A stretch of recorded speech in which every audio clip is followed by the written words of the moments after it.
Tak jdeme na Lordy a víme, že je to Toskana Varda a jdeme na to, protože to vymyslel muž, vy si ho tam do divadla já a teď vytáh mě, tak se těším. Děkuji.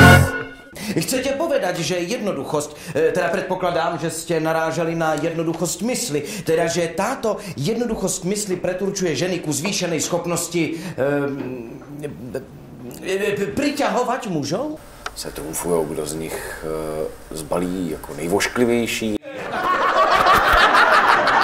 Páni, nemôžeme tej ubohej obytke Lady Cherringtonovej vyčítať, ako sa s ním príroda nepekne, ale naozaj nepekne zahral.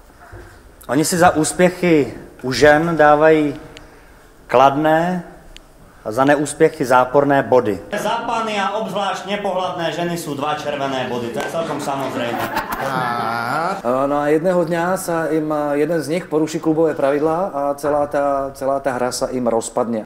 Počkajte, vy predsa žiadnu manželku nemáte? No a čo? Ale mal som. A pán Boh veľmi dobre vie, ako som ho miloval. Madička moja. Když zvu svoje kolegy na to představení, tak říkám, přijďte, to jste na divadle ještě neviděli. A všichni mi pak řeknou, že to opravdu na divadle ještě neviděli. Tyž preboha! Víš, čo máte v pláne?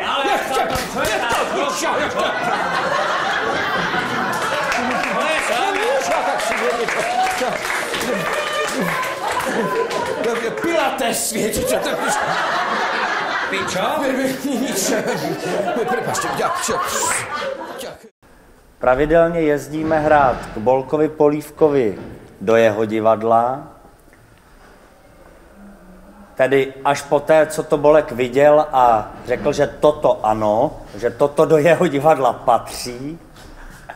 Ta žena! To no Lady Levitonová pochopiteľne vám normálne zahýba! O tom nie je pochyb! Ako to môžete s takou istotou tvrdiť?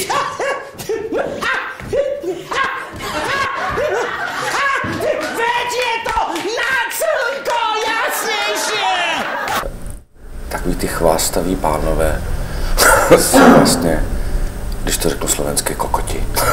Tak to má, myslím, to poselství a to mě na tom dělá dobře, že takový ty mačisti, co tak jako jsou takový chlapáci, tak v téhle hře zrovna dostanou docela za uši.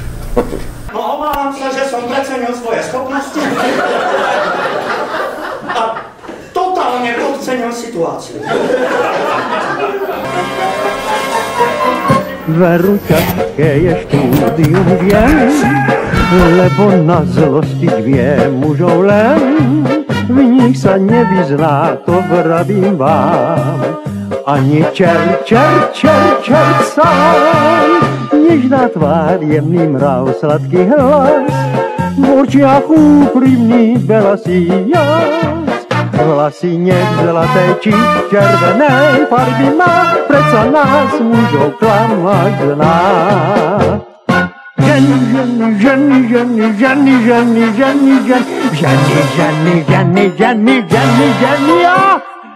jaj, vy huncúcké ženy.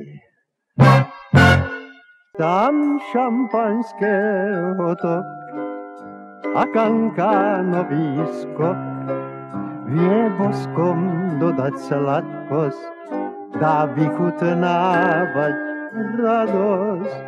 Zlolo, dodo, žužu, klo, klo, bargo, fru, fru.